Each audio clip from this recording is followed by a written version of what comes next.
The investigation that concluded in April found the incident violated certain policies and standards when Laura Robley, then principal of Brennan Rogers School, used a racial slur during an anti-racism workshop.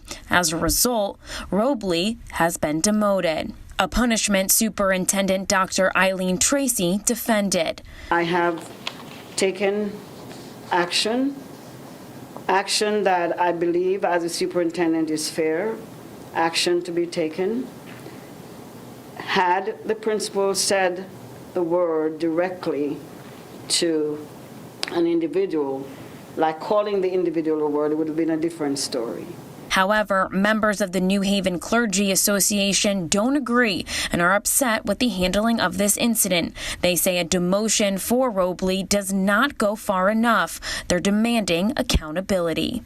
Somebody has got to go, whether it's Dr. Tracy or whether it's Ms. Robley. Protesters interrupted a workshop Monday where the superintendent and New Haven principals were attending to let their voices be heard. There has been no apology. If it was a slip of the tongue, wouldn't there be an apology by the principal? Wouldn't there be a public statement saying that she has made an error in judgment?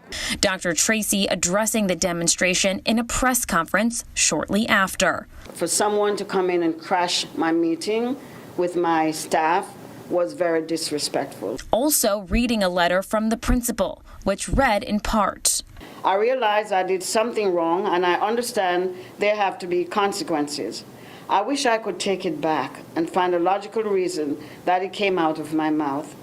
I want you to know that I'm horrified, disgusted, and embarrassed.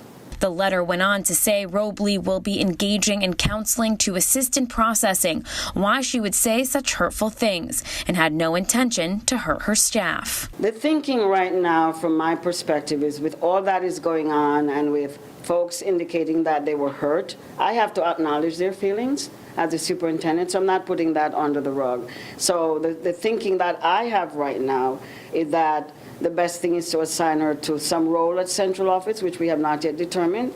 In New Haven, Rachel Piscatelli, Fox 61 News.